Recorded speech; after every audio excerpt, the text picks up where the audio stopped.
Es una bendición, hermanos, poder estar en la casa del Señor. Amén. El mejor privilegio es estar aquí. Amén, hermanos. Si es de que consideres privilegiado con solo el hecho de estar aquí, aunque a veces no se entiende por qué estamos aquí, se viene con el pensamiento, ¿verdad? Pero, hermano, la verdad es que aquí es el único lugar donde el Señor puede transformar los corazones. Amén. Y de la manera que se haya llegado, sea arrastras, con cansancio, con desánimo, sin ganas de venir, pero el Señor aquí puede, hermano, transformar esos corazones. Amén. Esa es la esperanza, hermano, a la que estamos nosotros sujetos, que donde está el Espíritu del Señor, ahí hay libertad. Los demonios se sujetan, tienen que huir de delante de nosotros, hermano, porque la iglesia es una iglesia poderosa y tiene el respaldo del Dios eterno. El que abrió el mar rojo, hermano, sí, ese Dios poderoso, ese es el que está aquí en medio de nosotros en esta hora. Lo que necesitamos nosotros es como que creerlo, ¿verdad? Que somos hijos desde Dios. Porque a veces nos reunimos y como que a un Diosito venimos a alabar. No, hermano, es al Dios eterno, al Todopoderoso, hermano. Dele con toda su adoración a Él. Ríndase delante de Él. Y hermano, siéntase privilegiado de esa oportunidad que el Señor nos ha regalado. Bueno eres, Señor. Como que hay ganas de una adoración más, ¿verdad? Quiere desahogar su alma. Este es el lugar donde podemos aprovechar. Yo sé que usted canta en la casa, ahí bañándose, cocinando, donde sea, hermano, usted canta. Pero este es el momento donde juntos podemos, hermano, entonarle un cántico especial al Señor. Hermano, así es de que adoremos un momento con nuestra hermana Génesis. Bueno eres, Señor Jesús. Gracias, Padre. Algunas veces pienso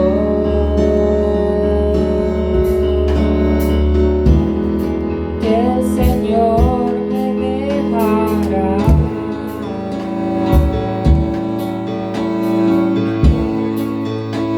pero cuando yo caigo,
gracias, Señor.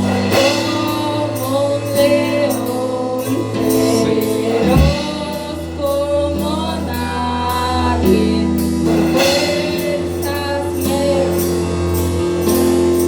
para abrazarme, me envuelves en tu amor.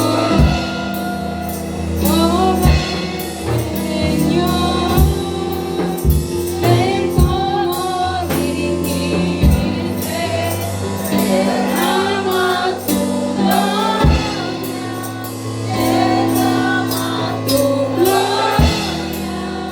Oh, ven, Señor, ven como dirigirte, derrama tu gloria, derrama tu gloria. Gracias, Jesús. Oh, gracias, Jesús. Gracias, gracias, gracias.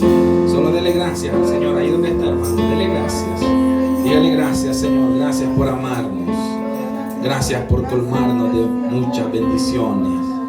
Gracias, Señor, por todo lo que has hecho en nuestra vida. Lo bueno y lo malo, todo viene de usted. Muchas gracias porque hoy estamos en lugares celestiales, en lugares, Dios mío, privilegiados en esta tierra, adorando y bendiciendo su nombre. Muchas gracias, Señor, porque nos tiene en vísperas de escuchar su palabra. Ayúdenos, Dios mío, a atesorarla, a ser diferente. Queremos edificarnos en su verdad, en su palabra. Glorifique y exalte su nombre en medio de cada uno de nuestros corazones. En el nombre de Jesús. Amén. Primer libro de Samuel, amado hermano. Aleluya. Capítulo 4 del primer libro de Samuel. Ahí tendremos, hermanos, la cita del sermón de esta preciosa noche. Primer libro del profeta Samuel, del sacerdote después, capítulo 4. Después de los jueces, Ruth y Samuel. Primer y segundo libro de Samuel estamos. Bueno eres Dios. Capítulo 4 del primer libro de Samuel. Gloria a Cristo. Qué bendición, hermanos, poder compartir la palabra del Señor con ustedes en esta hora. Amén. Así de que disfrute, hermanos, lo que leemos y lo que escuchamos cada vez que estamos en la casa del Señor. Bien, capítulo 4 del primer libro de Samuel. ¿Estamos listos? Amén. Va a dirigir su mirada al verso 12. A la gloria de nuestro Dios Padre, Hijo y Espíritu Santo. Y corriendo de la batalla un hombre de Benjamín llegó el mismo día a Silo, roto sus vestidos y tierra sobre su cabeza. Y cuando llegó, he aquí que Elí estaba sentado en una silla vigilando junto al camino, porque su corazón estaba temblando por causa del arca de Dios. Llegado pues aquel hombre a la ciudad y dadas las nuevas, toda la ciudad gritó. Vuelva a repetir este verso 13 conmigo, hermano. Y cuando llegó, he aquí que Elí estaba sentado en una silla vigilando junto al camino. Mira ahí. Porque su corazón estaba temblando por causa del arca de Dios. Llegado pues aquel hombre a la ciudad y dadas las nuevas, toda la ciudad gritó. Tome asiento, por favor, y disfrute la palabra del Bueno Señor. eres, Señor Jesús. Cuando leí, hermanos, y analizaba estos versos, o toda la historia en sí, hermanos, por la revelación que hay en la palabra del Señor, se me vino un pensamiento, hermano, y es el que vamos a compartir esta noche con todos ustedes. Y el pensamiento, hermanos, se llama las dos cosas que hacen temblar el corazón. Bueno eres Dios. Las dos cosas que hacen temblar el corazón. Y la primera tarea, hermanos, es descubrir cuáles son esas dos cosas que hacen temblar el corazón de un hombre. Nótese que nosotros somos seres, hermanos, emocionales. Tenemos en nuestra mente, en nuestros corazones, hermanos, los sentimientos. tenemos todas las sensaciones, hermanos, pasan en nuestros corazones. Todo tipo de emoción, hermanos, es aquí, en nuestra mente. Todo radica ahí. Pero las dos cosas que verdaderamente hacen temblar el corazón de un hombre son primeramente el miedo y la segunda es el temor. Bueno eres Dios. Encontré que estas dos cosas son, hermanos, las que son vitales en el corazón de un hombre. Porque lo que acabamos de leer, hermano, es nada más un pequeño fragmento de una historia muy trágica. Nótese que cuando el Señor, hermano, llama a Moisés para liberar al pueblo de Egipto, Él le dice que le va a dar señales para que el pueblo se convenza de que el llamado ha sido de Dios para su vida. Pero cuando ya están en Sinaí, todos sabemos la historia de lo que aconteció ahí en los 2 años que estuvieron. El Señor le dice que se haga un tabernáculo, que ponga utensilios en ello, conforme al plano y a la visión que Él ha dado en la revelación a Moisés. Bueno, Nada puede ser adulterado, nada podía ser al pensamiento de Moisés, sino que todo debía de ser hecho de acuerdo al diseño que había visto en la visión ahí en el monte. bueno eres Señor. Y el utensilio más especial, lo llamo de esa manera, que había en el tabernáculo, hermano, era el arca de la alianza o el arca del pacto. La que estaba detrás del velo que hacía la división del lugar santo con el santísimo. Ahí donde el sacerdote entraba una única vez al año para redimir, para presentar los pecados de toda la nación de Israel. Amén. Y nótese que sobre esa arca, hermanos, estaban los querubines. Habían 2 querubines que ambos, hermanos, tocaban sus alas uno hacia el otro. Y en el medio, hermanos, era donde descendía la presencia del Señor. Bueno eres Señor. ¿Qué era este utensilio? Era el lugar donde la presencia de Dios descendía, donde el Señor se manifestaba a Israel. Y esa arca era algo especial para Israel, porque cuando descubrieron lo que acontecía sobre esa arca, hermanos, ellos se sorprendieron y se aferraron bastante a esa arca del pacto. Tanto que cuando iban a la batalla, ¿sabe lo primero que iba al frente de ellos? Era el arca de la alianza. Amén. Porque querían asegurarse que la batalla estuviera totalmente segura y ganada. Y de hecho así era, porque Dios había prometido darles victoria siempre y cuando estuviesen obedientes a su voz. Bueno eres Señor. Y en esta ocasión, hermano, en esta ocasión estamos leyendo, o esta historia entera es muy trágica para toda la nación de Israel. Porque todo su peregrinaje en el desierto obtuvieron muchas victorias, vieron muchos milagros, hermanos, por la consecuencia de que llevaban la presencia de Dios con ellos. Porque se recuerda cuando iban a cruzar para Jericó, tenían un impedimento y era el río Jordán. Que en la antigüedad el río Jordán no era como el Chaquito que se ve hoy, era un río eminente, era grande, era escandaloso.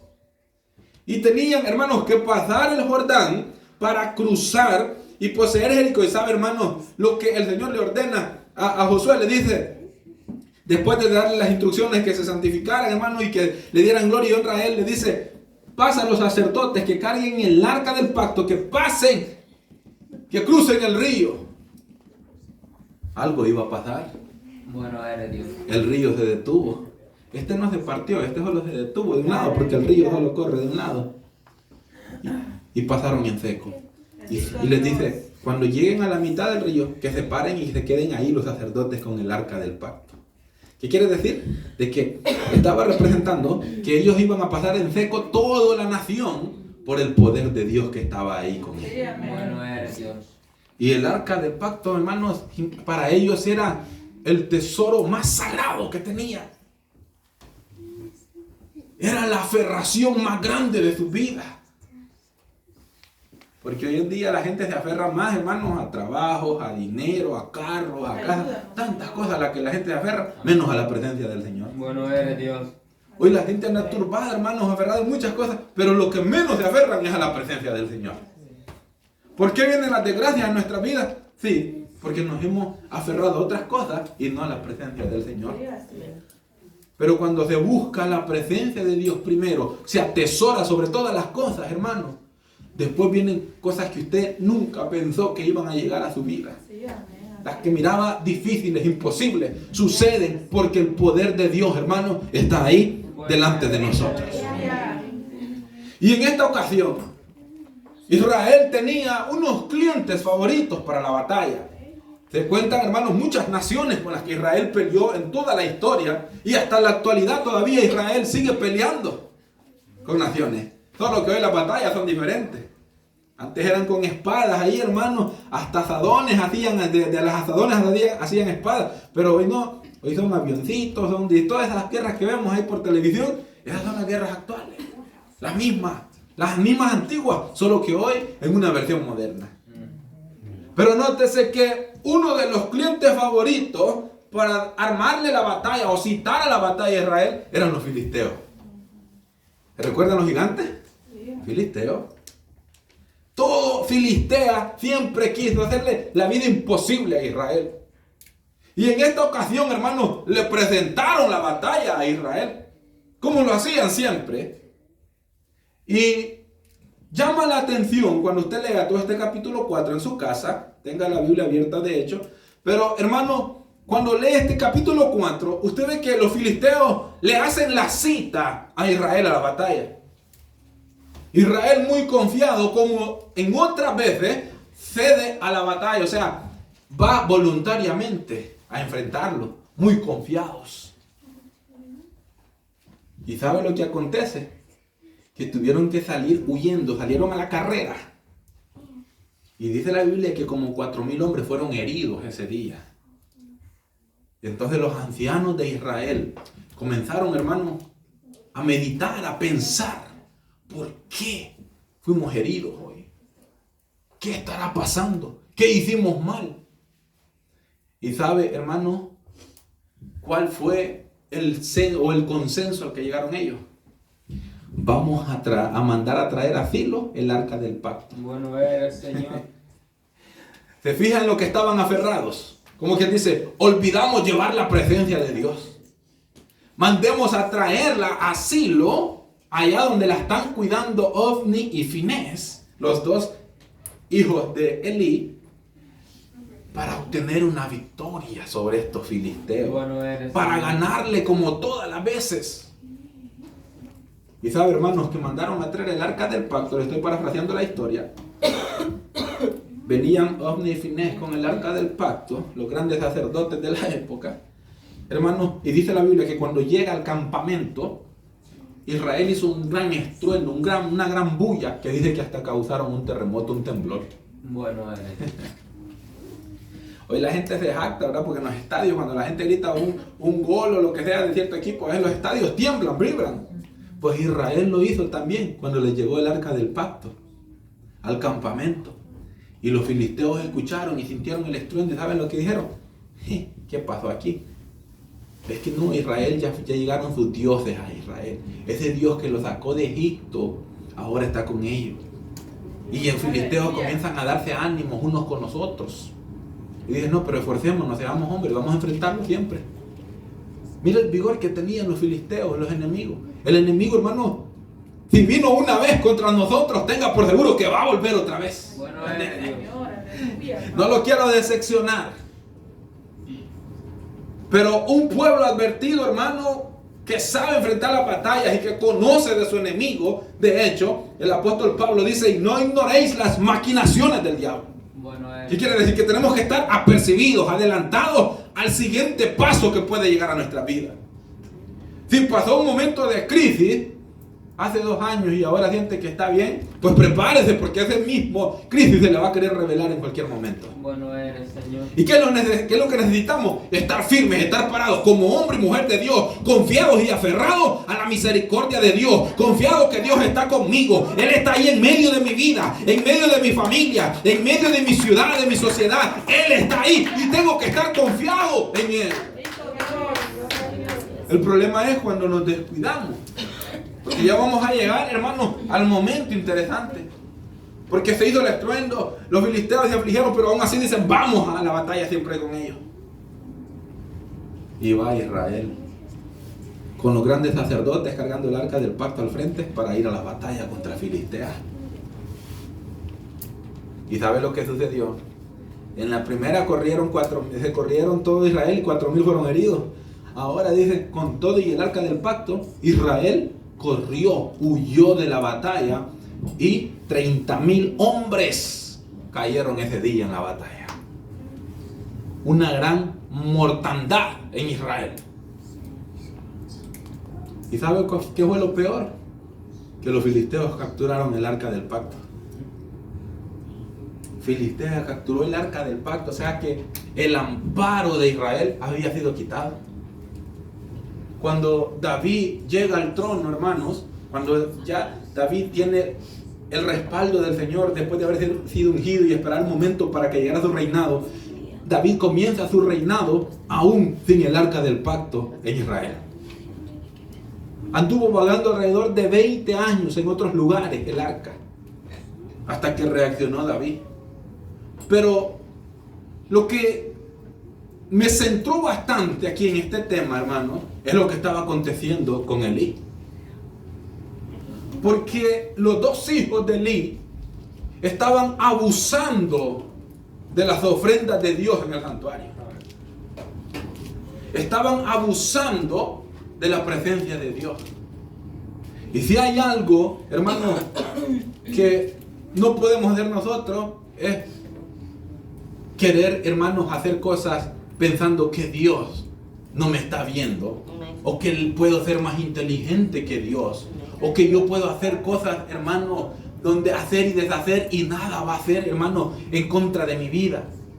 Pero nótese que los hijos de Eli, Ofni y Finés, pasaron años haciendo, hermano, cosas desagradables delante de la presencia del Señor. Pero la tolerancia, hermano, mire cómo es nuestro Dios de amoroso. Porque ahora las picardías, las fechorías que podemos estar haciendo, como nada nos pasa, nada nos acontece, seguimos haciéndolas. Pero mientras tanto la advertencia está ahí, de Dios, su palabra.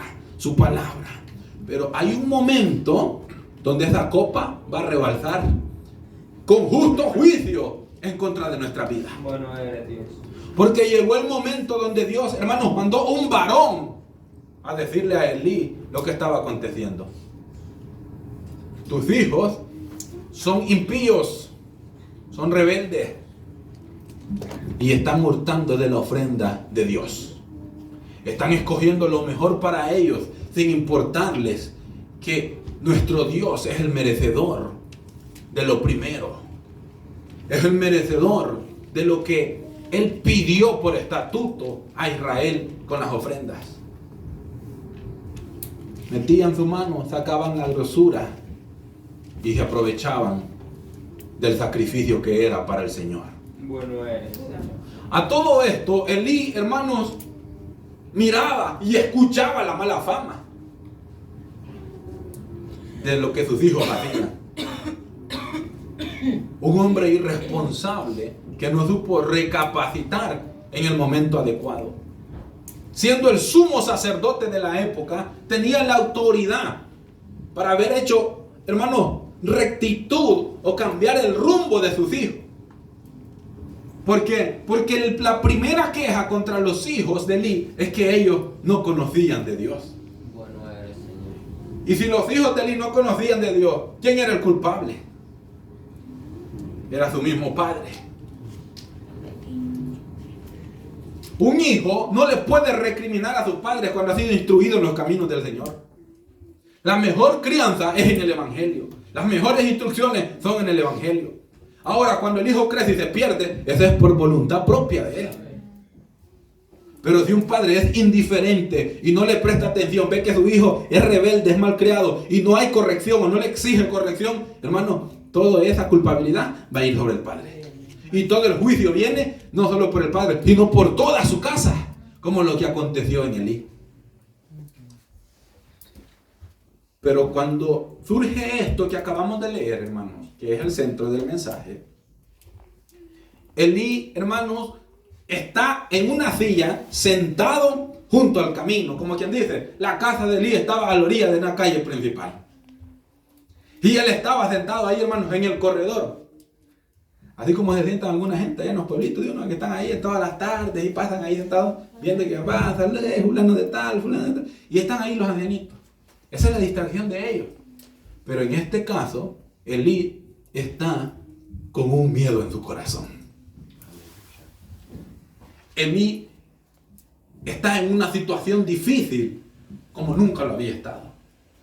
Porque ya el Señor le había dado la palabra, lo había advertido y le había dicho las consecuencias de lo que iba a pasar.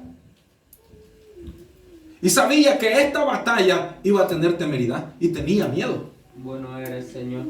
Por eso es que dice la palabra aquí, que su corazón estaba siendo estremecido, estaba temblando, pero de miedo. De qué podía suceder con el arca del pacto cuando estaba cargada por dos impíos, por dos rebeldes y por un pueblo que estaba en rebelión en contra del Señor. O sea que la preocupación era doble. Y sabe cuando llegó este muchacho, este de Benjamín, a gritarle a todo el pueblo lo que había acontecido, él gritaba que el arca del pacto había sido capturada por filisteos. Y la gente gritó, y esta gritería fue escuchada por Elí. Y el muchacho llega donde Elí, ¿qué es esto? ¿Qué pasa, muchacho? Y note si le dice, no, Israel corrió delante de los filisteos, hemos perdido la batalla. Y le dice, y tus dos hijos han sido muertos. Pero Elí no tenía miedo por sus hijos. Elí no estaba tan preocupado por sus hijos. Porque, siga leyendo ahí conmigo, hermano, en el verso 17, de ahí mismo que estamos. Y el mensajero respondió diciendo, Israel huyó delante de los filisteos, y también fue hecha gran mortandad en el pueblo, y también tus dos hijos Ofni y Finés fueron muertos. Ahí hay una coma, hermanos. Mire, aprendamos a diferenciar cuando estamos leyendo, porque cuando dice aquí, es que dice, ¿sabes qué, Elí? Tus dos hijos fueron muertos, como quien dice, ya no los vas a ver más, perecieron. Hay una pausa. Y después le dice, y el arca de Dios ha sido tomada. Ahora lea el 18 conmigo. Y aconteció que cuando él hizo mención del arca de Dios, Elí cayó hacia atrás de la silla, al lado de la puerta, y se desnucó y murió. Dejémoslo ahí, usted ya sabe lo demás, porque era hombre viejo y pesado, de 98 años el hombre, algo bien doblecito, y al caerse, hermano, era notorio que se iba a desnucar. Pero entendió la lectura, la porción que tenemos. Porque cuando escucha que sus hijos mueren, nada aconteció en él. Ya la palabra había sido dada. El Señor le había dicho en un día, en un mismo día, lo puede leer ahí en el capítulo 2 en su casa. Tus hijos van a morir en el mismo día. Van a morir tus hijos. Porque yo he resuelto eliminarlos. Y Elías sabía esa palabra. Pero él tenía una preocupación. Y era el arca del pacto, el arca de la alianza, el respaldo de Dios.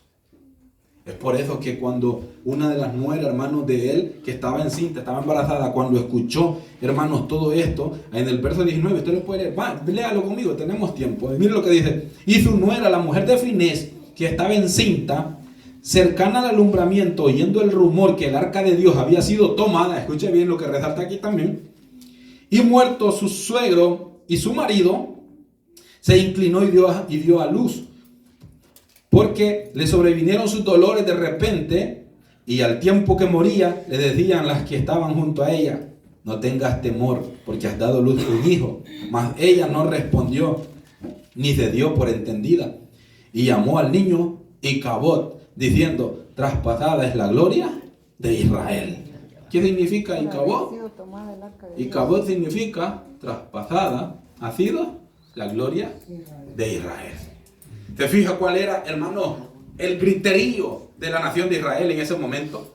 Porque el arca de la alianza, el arca del pacto, el arca, hermano, que les daba la esperanza a ellos, había sido tomada, había sido capturada. Ahora ya no tenían un amparo a que aferrarse.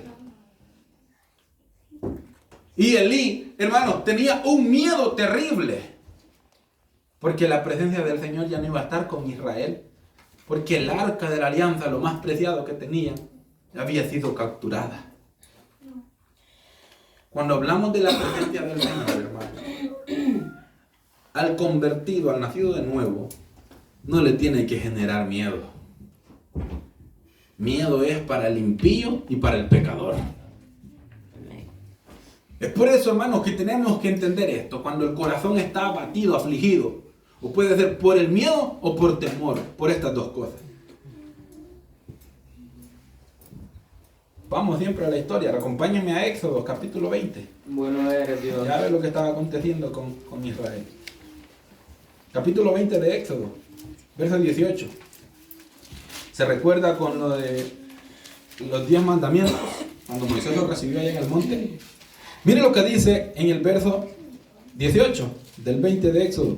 Todo el pueblo observaba el estruendo y los relámpagos y el sonido de la bocina y el monte que humeaba, y viéndolo el pueblo temblaron y se pusieron de lejos y dijeron a Moisés: habla tú con nosotros y nosotros oiremos, pero no hable Dios con nosotros para que no. ¿Qué tenía el pueblo? Miedo. Pero mire, hermanos, que lo que Dios quiere cambiar en nuestra vida es que dejemos el miedo a un lado y nos volvamos al temor con Él. Bueno eres, Señor.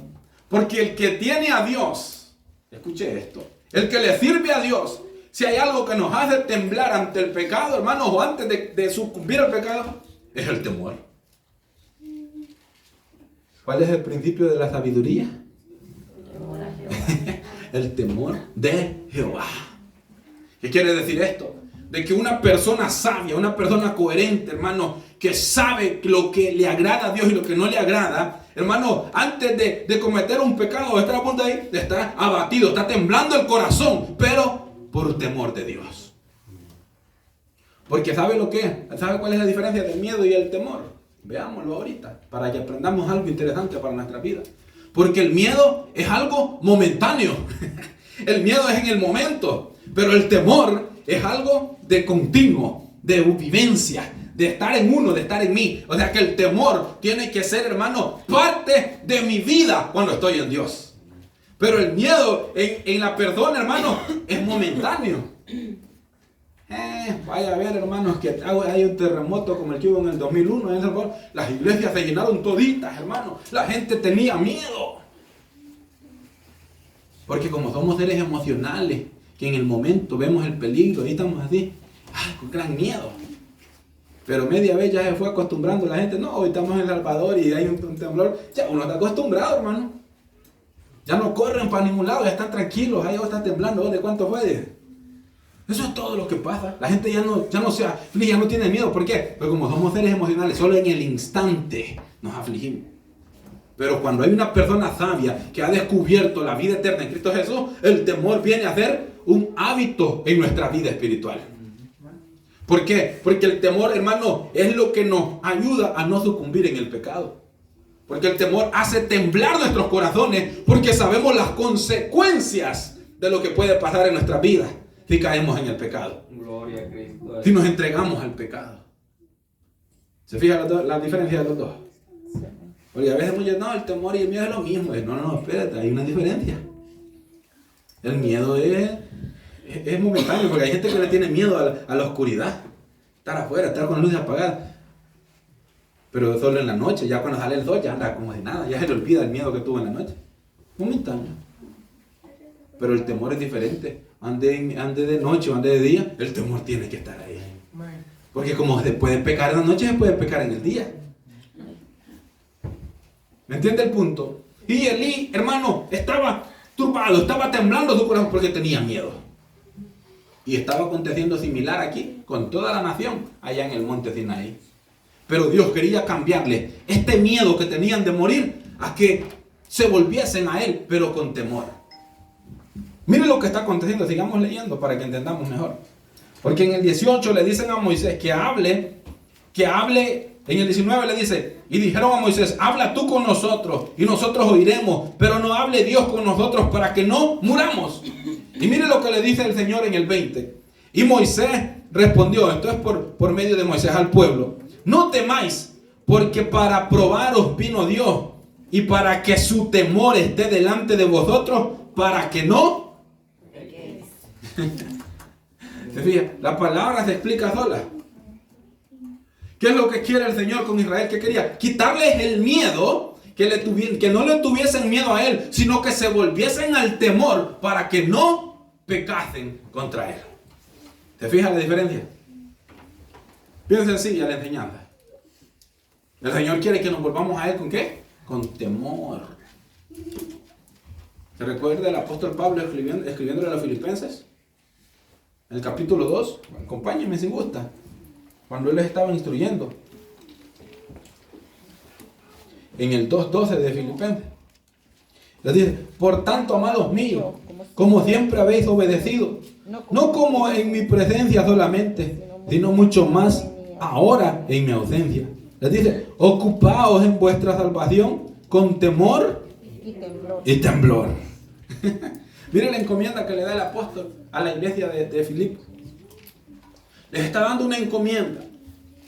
Y les dice: así como han obedecido, así como han estado atentos, ahora quiero que en mi ausencia, ahora que yo no estoy con ustedes, se active en ustedes el temor de que su salvación se les puede perder. Necesitamos cuidar la salvación, sí, así como estaba temblando Elí. Él temblaba de miedo, pero nosotros tenemos que temblar de temor para con Dios. Bueno es, Señor. Porque la salvación que ha llegado a nuestras vidas, hermano, ¿sabe? En el arca del pacto venía y descendía la presencia del Señor. Pero ahora el Señor dice que ha puesto un pacto en nosotros, cuando le llamó el nuevo pacto. ¿Y sabe dónde lo depositó? En el corazón. En el corazón de nosotros. Es por eso que necesitamos, hermanos, cuando estamos, hermanos, expuestos a las amenazas del pecado, que nuestro corazón tiene que tener una reacción, y es de temblar bajo el temor de Dios. Gracias, Dios. Temblar bajo, hermanos, la divinidad y la santidad de nuestro Dios. El apóstol Pablo quería una iglesia, hermano, en Filipo, que no se desorientara del objetivo principal. Porque cuando usted es obediente, cuando somos obedientes a la presencia del Señor, hermano, acatamos todos los consejos. Lo que no hizo Elí y lo que no hicieron sus hijos. Pero cuando los consejos llegan a nuestra vida, hermano, es para agarrarlos, hacerlos nuestros, como dijo el salmista en el 119, hermano: en mi corazón he guardado tus dichos para no pecar contra ti. Esas palabras tenemos que agarrarlas y hacerlas nuestras. Gracias. ¿Por qué? Porque llega el momento, llega el instante donde esa palabra tiene que hacernos temblar por el temor de Dios. Bueno eres, Señor. Temblar. Porque no queremos fallar, porque no nos queremos destituir del camino de Dios. Y Israel, ¿sabe? Lamentablemente no entendió ese punto ahí en el Sinaí, porque todos al igual perecieron en el camino. Excepción de Josué y Caleb, de esa generación que salió de Egipto. Todos perecieron. ¿Por qué? Porque no entendieron el trato que el Señor les estaba dando.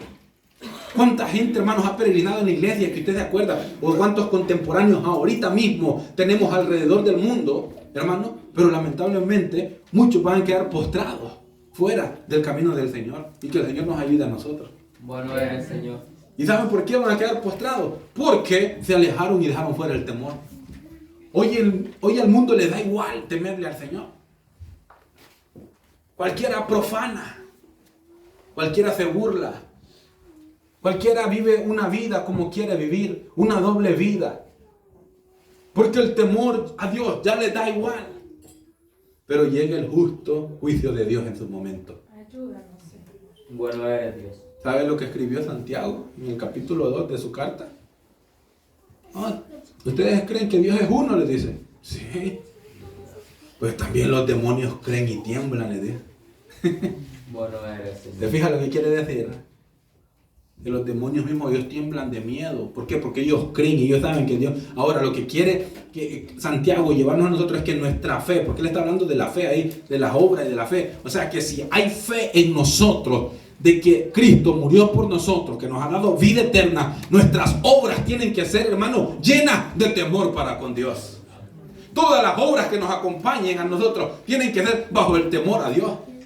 ¿Cuánta gente vanagloriosa en estos tiempos? Una cebolla, 2 tomates le regala al prójimo y anda, sí, yo le regalé 2 tomates ahí para que comiera 2 cebollas. Hermano, gran vanagloria. Se le olvida que las obras que se hacen, hermano, son bajo el temor de Dios. Por gratitud, hermano, porque es la fe que me impulsa a hacer esto, estas obras buenas. Pero esta generación va a pagar muy caro quitarle la gloria a Dios. Porque la fe nos une, nos aferra, hermano, a hacer las cosas bajo el temor de Dios. Recuerdo una ocasión, una anciana, hermano, se desconcertó bastante. Porque en una ocasión llegó un fulano de tal a la congregación y estaban ahí pidiendo una ayuda y dijo un fulano de tal ahí, yo doy 200, vengan a traerlos ahí, delante de la congregación. Y dije, un pedazo de billete, hermano. Qué jactancioso, qué corazón sin temor. Pero hermanos, el Señor quiere que nosotros hagamos, que nuestra fe nos lleve a hacer obras bajo el temor de Dios. Bueno eres, Señor. Bajo su voluntad soberana. Israel no lo entendió, pero nosotros, los que estamos hoy aquí, tenemos la oportunidad de cambiar nuestra historia en la eternidad con Dios. Porque Israel tuvo la oportunidad de cambiarla. Elí tuvo la oportunidad de cambiarla. Ovni y Finés tuvieron la oportunidad de cambiarla. Pero no cedieron a cambiar su realidad. Cada uno de nosotros tenemos esa oportunidad bendita de parte de Dios. De poder cambiar nuestra realidad en la eternidad. El tiempo se nos está acabando, hermano. Bueno eres, Señor. Los tiempos están tan malos ahorita mismo, hermano, que de aquí a 20 años eso va a ser un caos. Bueno eres, Señor. Imagínense, hermano, que cada uno de nosotros hoy está aquí. Y como dijo la hermana por ahí, mañana podría estar cualquiera de nosotros en un féretro. ¿Y qué habrá pasado? ¿Qué habremos hecho? ¿Qué habremos hecho? ¿Cómo está nuestra vida? Hablando en el temor con Dios. Bueno eres, Dios. ¿Cómo está? 2 cosas que pueden, hermano, hacer temblar el corazón del hombre. O el miedo o el temor. El miedo es para el impío, para el pecador. Y el temor tiene que ser para nosotros, los hijos de Dios. Amén, hermano. La bendición del Señor ha fluido en esta noche. Amén. Así es de que llevémonos ese consejo en nuestros corazones para que nos ayude, nos sirva, hermano, en nuestra vida del diario vivir como hijos de Dios, como cristianos. Amén. Así es de que le damos gracias al Señor, hermanos.